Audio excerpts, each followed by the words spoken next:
Do fathers have the right to equal access to their children once they divorce? Do fathers have the right to equal access to the children once they're divorced? And this is because of a report which has just come out, which says that no legislation should be introduced that allows a parental right to shared or equal time for both parents.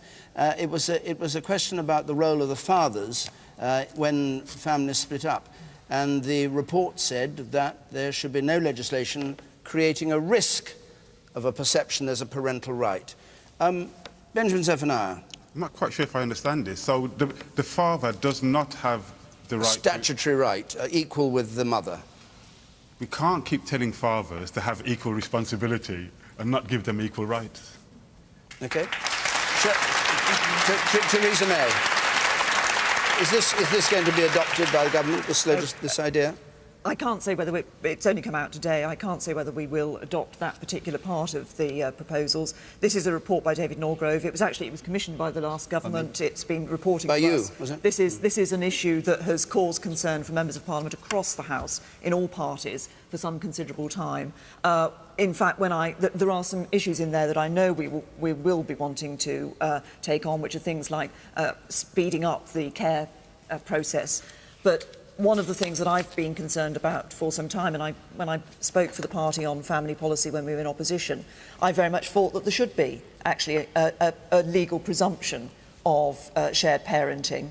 I think there should be more emphasis on mediation, because what happens when couples split up and when children are involved, sadly, we see bitter disputes going through the courts. It's an adversarial system. I don't think it actually does the best for anybody, and certainly not for the children who are involved. So mediation up front, and I'd like to see there's been some very good work in parts of the United States and Australia. All right, well, let's stick with shared parenting plans. Yes, the woman there in the second row. I just wanted to ask, what would happen, say, a lot of the times when mothers move to different countries with their children, what would you propose to kind of make sure that fathers also get a chance to custody if the child is in a different country? Well, Ed Ball says that he called for this report in your capacity as... Children's Secretary. Children's Secretary. And what do you make of this particular clause in Norgrove's review? Well, this is a complex legal matter, and I'm not a lawyer. I did commission the report precisely because I was worried about these issues around fathers' access and grandparents' access too. And in the interim report, as I understand it, Mr Norgrove did say he wanted to look at the issue of having a legal right for fathers. And then he went and studied some of the international experience, in particular the Australian experience, where this was done 5 or 6 years ago. And the result was, of establishing the legal right, is there was a huge increase in the number of child custody cases which moved from mediation into long, protracted court battles, and therefore it made it more likely, as I understand the report, you'd end up with legal battles which are very damaging for children, rather than being sorted out through mediation. So when the Home Secretary says she wants more mediation, I think Norgrove is saying that is exactly why you should make sure you change the culture of the courts and the way in which our processes operate. But if you simply go for changing the legislation, you actually move away from mediation and back into children being badly damaged in court processes. As I said, it's a complex area, but we don't want our kids being dragged through long court battles. So I think that's why he's made the recommendation he has. All right. OK, you... It shouldn't be about the sex of the parent. It should be the content of the character. The character? Well, I think it should be about the best interest of the child. And the woman at the back there, but there is this issue about fathers finding it more difficult to have access, isn't there? The woman at the back there, yes. I'm sorry, but there definitely maybe should be a move towards more mediation, but the fact that if you're making it harder for a court case to come into power, sometimes children need that. Sometimes mediation is completely out of the question, and one of the parents is abusive or, is not actually able to look after a child. All right, and the woman there? You? Me? Yes. Yes, the powers that be seem to fall over themselves to apply human rights and equality to different sections of society, but why can't they give divorced fathers the same courtesy? Peter Hitchens. Well, of course fathers ought to have the freedom to see their children, but in practice it won't work out that way.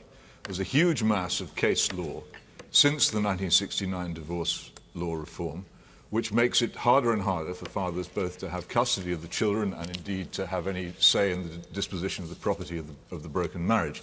The real question here is not in the arrangements you make after a divorce, but but in the fact that we have a disastrous divorce law. I think another part of the Norgrove report actually speaks of making it possible to begin a divorce now on the internet.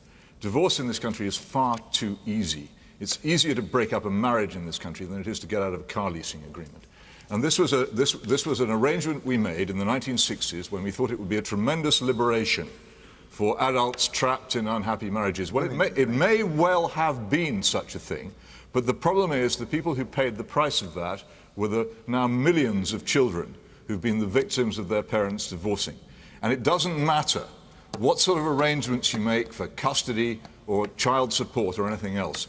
Every time a marriage breaks up, the children suffer. It is time we re-examined the divorce reforms of the 1960s and realised that at the very least, the divorce law should distinguish between parents with children and parents who don't have any. They've been immensely cruel and disastrous for children. Great for selfish adults, not so good for children. Time we reformed it. Shirley Williams. Shirley Williams.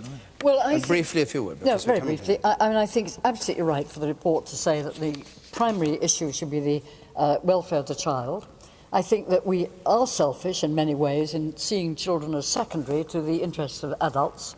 In that sense, I've got some sympathy with what Peter said. I think we have to now face up to the fact that the UNICEF and other people find that British children are among the most unhappy in the Western world. We have to address that, and we should address that. And I think that in that respect, both Teresa and Ed are right to say that this report is an attempt to get it right. Okay.